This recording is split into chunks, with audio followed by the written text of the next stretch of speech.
साथियों नमस्कार। पटना बिहार से मैं अमिताभ कुमार दास, आईपीएस 94 बैच, और आप देख रहे हैं मेरा अपना यूट्यूब चैनल दास बोले बिंदास। क्योंकि जब बुज़दिलों ने मुंह में दही जमा लिया हो तो दास का बिंदास बोलना जरूरी हो जाता है। साथियों, भरत तिवारी हत्याकांड की पोस्टमार्टम रिपोर्ट आ चुकी है। पोस्टमार्टम रिपोर्ट से पता चलता है कि भरत तिवारी को कुल 5 गोलियां मारी गई थी।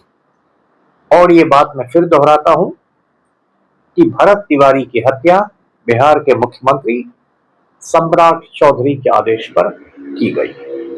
अब इस वीडियो को आखिर तक दिल थाम कर देखिए। साथियों, 17 जून 2026 को जो दुखद घटना हुई आप सभी जानते हैं। बिहार में एक जिला है भोजपुर, जिसका मुख्यालय है आरा।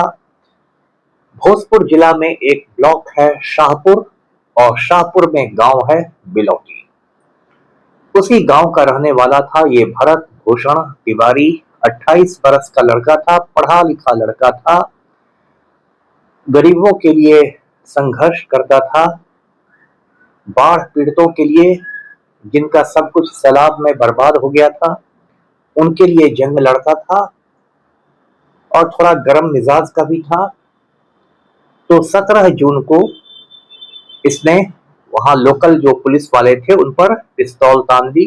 जो एक गलत काम किया इसने, लेकिन पुलिस वालों के समझाने बुझाने पर इसने पिस्तौल फेंक दी, सरेंडर कर दिया और ये निहत्था हो गया। इसके बाद पुलिस वालों ने एक बहुत ही घिनौना काम किया और अपनी वर्दी को दागदार कर लिया। जब भरत तिवारी ने पिस्तौल फेंक दी, वो निहत्था हो गया, तो कायदा क्या था?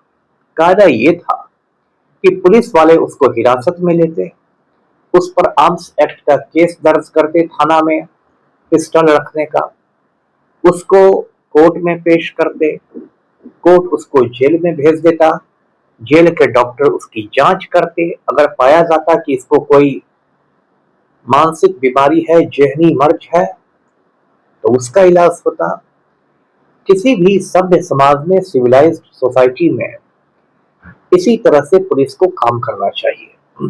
लेकिन यहाँ बिहार पुलिस ने बिल्कुल आदमखोरों की तरह काम किया, नरभक्षियों की तरह काम किया।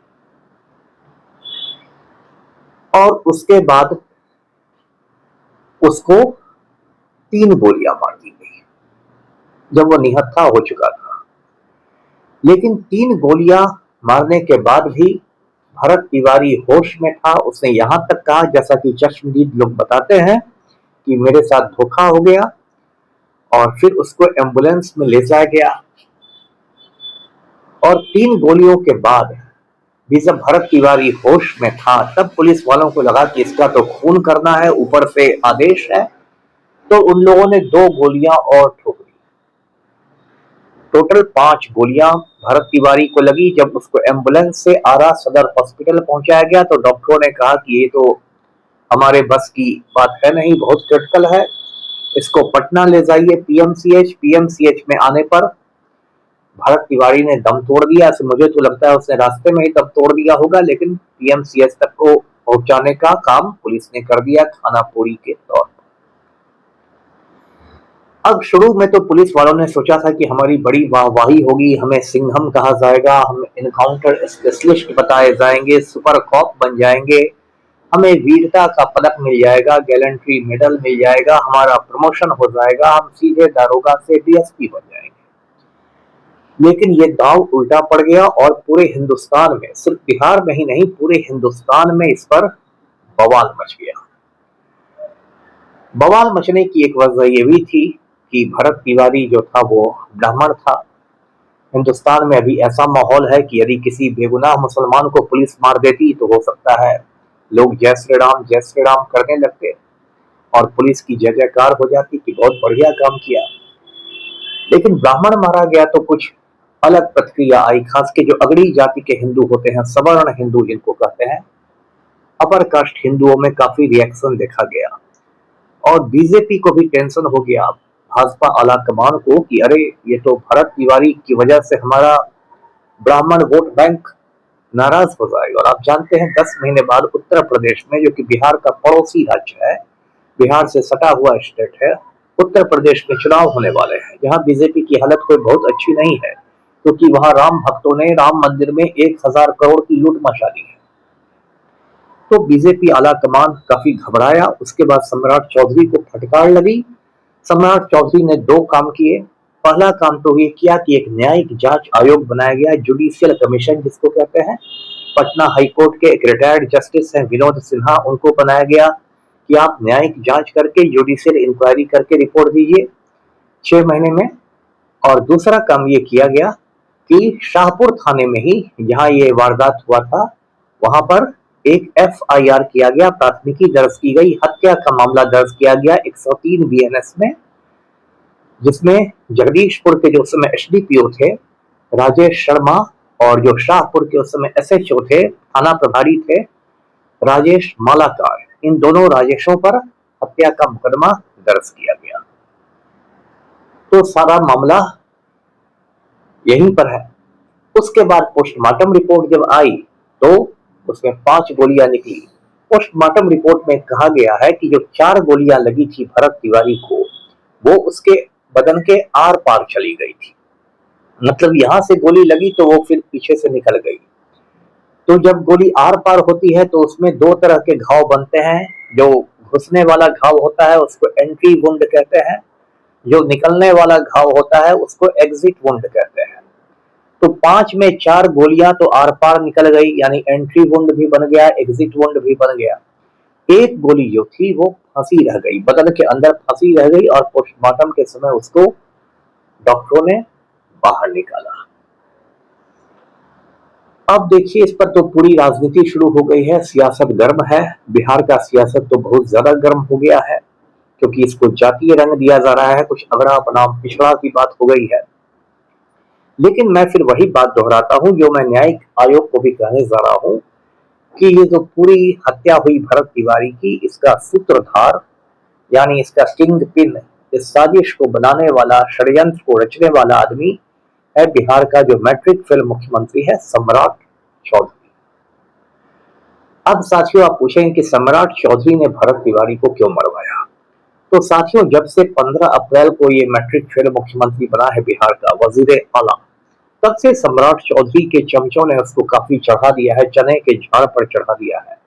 और चमचों ने कहा कि हुजूर, इसको आप मरवा दीजिएगा तो एकदम पूरे हिंदुस्तान में आप हीरो बन जाइएगा, कि क्या कड़क मुख्यमंत्री है बिहार का, क्या जबरदस्त आदमी है, सम्राट मॉडल की चर्चा हो जाएगी और बिल्कुल आप तो नायक बन जाइएगा।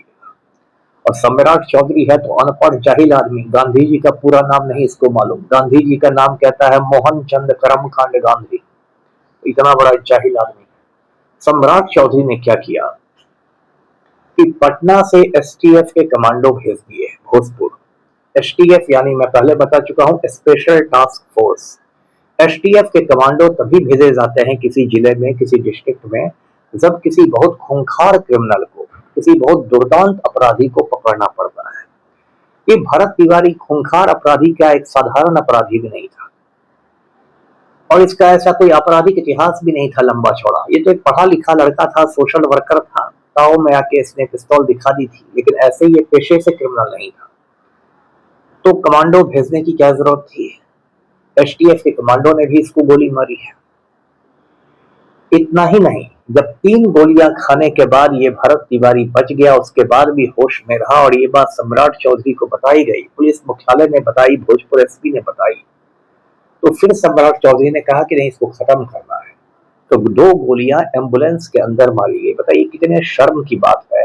एम्बुलेंस आदमी को बचाने के लिए होता है, आदमी की जान को बचाने के लिए होता है, और एम्बुलेंस के अंदर पुलिस वाले गोली मार रहे हैं। ये तो पुलिस वालों के लिए चुल्लू भर पानी में डूब मरने के लायक बात है, कि आपने किस तरह हैवानियत का काम किया है, और किस तरह आपने वर्दी को दागदार किया है। 2 गोलियां मार दी गई एम्बुलेंस में, और भरत तिवारी वही मर गया। उसका ये सब नौटंकी हुई कि आरा अस्पताल ले चलो और पीएमसीएच ले चलो। इस बीच पुलिस मुख्यालय जो है, पुलिस हेडक्वार्टर्स है बिहार का, पटना के बेली रोड पर पटेल भवन में, पटेल भवन से सीनियर आईपीएस अफसरों ने भोजपुर एसपी को फोन किया, वीडियो कॉल। जिसमें आपके चेहरे भी दिखते रहते हैं, आप रूबरू हो जाते हैं। और वीडियो कॉल करके एसपी भोजपुर से कहा गया कि कोई हाथी पागल हो जाता है तो उसको मार दिया जाता है। और उसके बाद जैसा मैंने आपको बताया 3 गोलियां मारी गई और उसके बाद फिर 2 गोलियां मारकर भरत तिवारी को खलास कर दिया गया। उसके बाद फिर शुरू हुई जो राजनीति शुरू होती है, सियासत।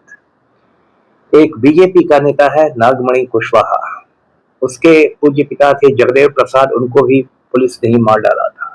लेकिन नागमणि कुशवाहा इस मुद्दे पर भरत तिवारी को गालियां दे रहा है, कुत्ता बिल्ली कह रहा है, क्योंकि नागमणि कुशवाहा को अपना कोयरी वोट बैंक दिखाई दे रहा है। मैं आपको बता दूं, बिहार में यादवों के बाद संख्या के हिसाब से, नंबर के हिसाब से सबसे बड़ा बैकवर्ड कास्ट कुशवाहा है, जिसे कोयरी भी कहते हैं। सम्राट चौधरी भी कुशवाहा बिरादरी का है। तो नागमणि को लग रहा है कि यदि इस मुद्दे पर मैं सम्राट चौधरी का सपोर्ट करूंगा तो कुशवाहा बिरादरी मुझसे बहुत खुश हो जाएगी। जब पोस्टमार्टम की चर्चा हुई तो एक बात मैं और आपको बता दूं, कायदा ये है कि ऐसी जो हत्याएं होती हैं, कंट्रोवर्सियल जिसको कहते हैं, उसमें पोस्टमार्टम एक डॉक्टर से नहीं कराया जाता है, मेडिकल बोर्ड से कराया जाता है, जिसमें कम से कम 3 डॉक्टर होते हैं। दूसरा कायदा यह है कि पोस्टमार्टम की वीडियोग्राफी कराई जाती है, वीडियोग्राफी, जिसे बाद में कुछ बदला नहीं जा सके। जहां तक मेरी जानकारी है, भरत तिवारी के पोस्टमार्टम में ना तो मेडिकल बोर्ड था और ना ही वीडियोग्राफी कराई गई। इतना ही नहीं, ये जो भोजपुर एसपी है मिस्टर राज, इसने भरत तिवारी के घर पर जाके उसके परिवार वालों को धमकाया कि बयानबाजी मत करो, नहीं तो तुम लोग की भी हालत भरत तिवारी की कर दी जाएगी। ये बात मैं नहीं कह रहा, ये बात भरत तिवारी का भाई चंदन तिवारी कह रहा है। इसी बीच पूर्वी चंपारण डिस्ट्रिक्ट का एक सिपाही आशीष तिवारी ने जाकर बिलौटी गांव के महापंचायत में कुछ कहा तो आशीष तिवारी को भी सस्पेंड कर दिया गया, निलंबित कर दिया गया।